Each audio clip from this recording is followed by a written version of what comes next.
tua palavra é luz no meu caminho, luz no meu caminho, meu Deus, tua palavra é, tua palavra é. Caríssimos irmãos e irmãs, que bom nos encontrarmos neste domingo, dia do Senhor, e poder partilhar com você a palavra do nosso bom Deus. Te convido sempre antes de você, ao ouvir durante a semana os áudios que envio e ao ver, os vídeos que também coloco aos domingos, você possa estar sempre deixando o seu like, seu comentário, compartilhe com as pessoas que você conhece, peça que se inscreva no nosso canal do YouTube, e assim a gente vai crescendo e chegando mais longe com a palavra de Deus.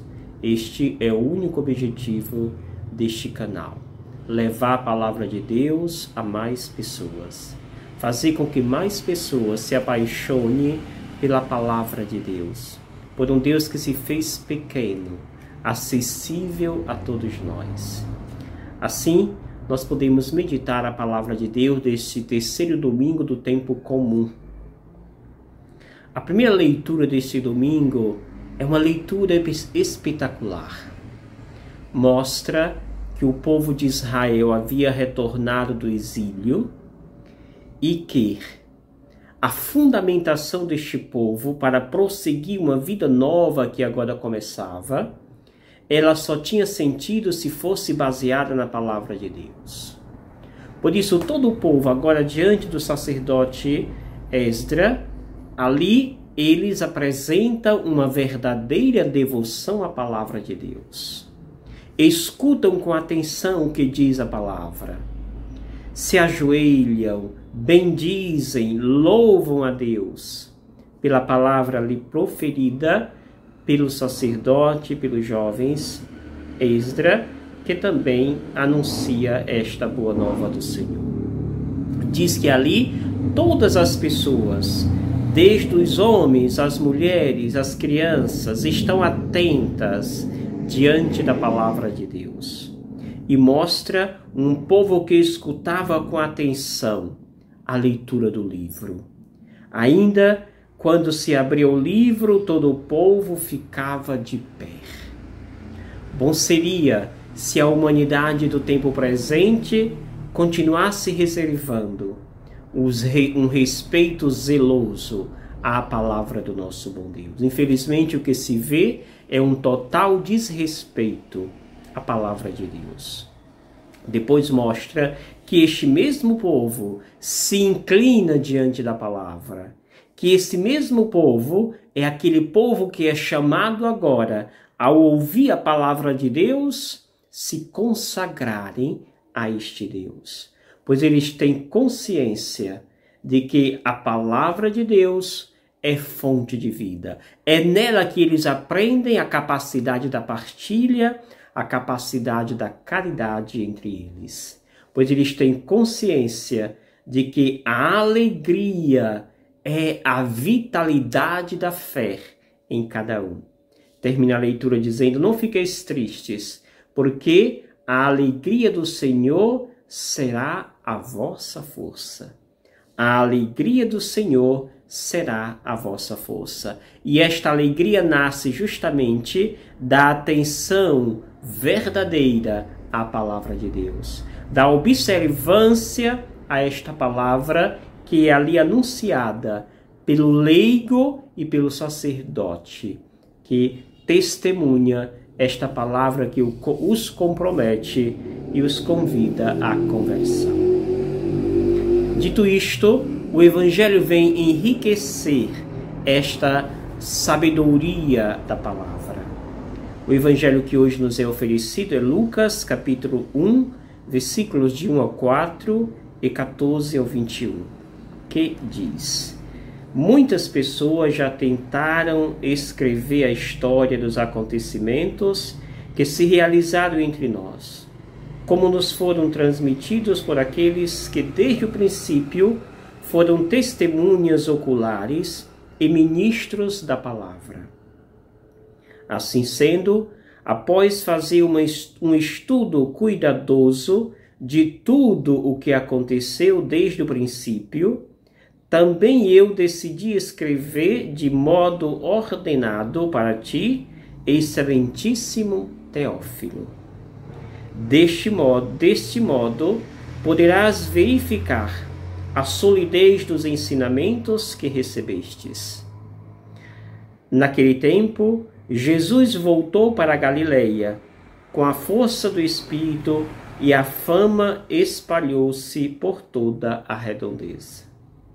Ele ensinava nas suas sinagogas e todos o elogiavam. E veio à cidade de Nazaré, onde se tinha criado.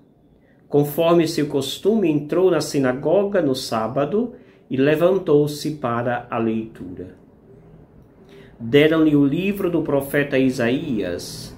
Abrindo o livro, Jesus achou a passagem em que está escrito: O Espírito do Senhor está sobre mim, porque ele me consagrou com a unção, para anunciar a boa nova aos pobres. Enviou-me para proclamar a libertação aos cativos e aos cegos a recuperação da vista, para libertar os oprimidos e para proclamar um ano de graça do Senhor. Depois fechou o livro, entregou-o ao ajudante e sentou-se. Todos os que estavam na sinagoga tinham os olhos fixos nele. Então começou a dizer-lhe: Hoje se cumpriu esta passagem da Escritura que acabaste de ouvir. Palavra da salvação. Glória a vós, Senhor.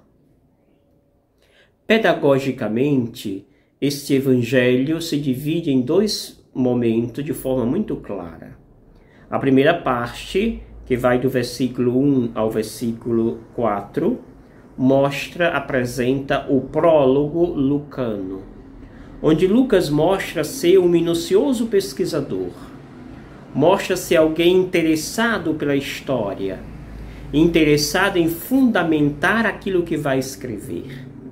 Por isso ele mostra esta sua pesquisa, esse seu interesse pela história e a sua fundamentação naquilo que vai apresentar. Ele apresenta tudo isso ao amigo. Teófilo significa amigo, amigo de Deus, amigo da palavra. E é justamente este amigo de Deus que agora apresenta ao povo aquilo que é fruto da sua inteireza. A segunda parte do texto mostra justamente o discurso de Jesus na sinagoga de Nazaré. E esse discurso de Jesus na sinagoga de Nazaré tem uma fundamentação brilhante. Mostra primeiro que Jesus volta, portanto, a Galileia. Ali a sua fama, o seu nome cresce e todos passam a conhecê-lo. Dois verbos nos chamam a atenção nessa segunda parte. O primeiro verbo é o verbo ensinar. E ali mostra que Jesus ensinava na sinagoga e este ensinamento era um ensinamento novo, um ensinamento de quem tinha autoridade, um ensinamento que mudava a vida das pessoas, um ensinamento que também trazia cura para as suas necessidades. E ali, portanto, mostra que Jesus fazia com que o coração das pessoas se tornasse calmo e prontamente acolhedor daquilo que escutava. Depois mostra que Jesus resgata ali no púlpito da sinagoga o trecho do profeta Isaías que diz: o Espírito do Senhor está sobre mim. E aqui dois verbos se destacam, né? O primeiro verbo, como eu dizia, não são dois, mas sim três. O segundo verbo que vai se destacar é o verbo consagrar. Deus Pai chamou Jesus, envia Jesus a este mundo para ser consagrado. E aqui traz a figura lá do profeta Isaías. Deus é consagrado e ungido para quê? Para proclamar a boa nova. é convidado justamente para fazer com que esta boa nova, essa boa notícia chegue aos pobres, chegue aos desprezados, chegue àqueles que a palavra até agora não tinha chegado. E assim, Jesus é o porta-voz desta palavra que edifica. O segundo verbo é o verbo enviar. Jesus, Deus Pai, o envia Jesus para proclamar a libertação tão necessária e urgente para aquele povo. Envia para fazer com que os cegos recuperem a vista, para libertar os oprimidos e para proclamar o ano da graça do Senhor. É bela a missão do Filho de Deus. Em seguida, mostra que este Deus veio fazer com que todos se apaixonem por ele. Pois o Evangelho termina dizendo que todos tinham os olhos fixos nele. Diz o quê? Que tudo aquilo que acabara de dizer Jesus interessou tanto as pessoas, motivou tanto a multidão, que ninguém conseguia tirar os olhos de Jesus. Por isso, mantinham os olhos fixos em Deus. É o convite que este Evangelho nos faz. Manter os olhos fixos em Jesus. Aqui está o segredo da potencialidade da fé.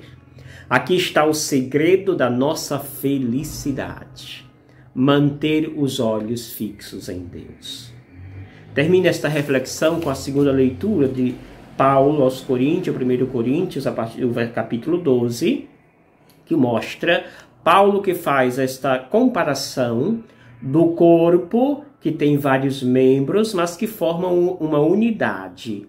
E esta unidade é comparável, diz Paulo, a todos nós, todas as pessoas que são como se fossem os diferentes membros do corpo que formam um só corpo em Jesus Cristo.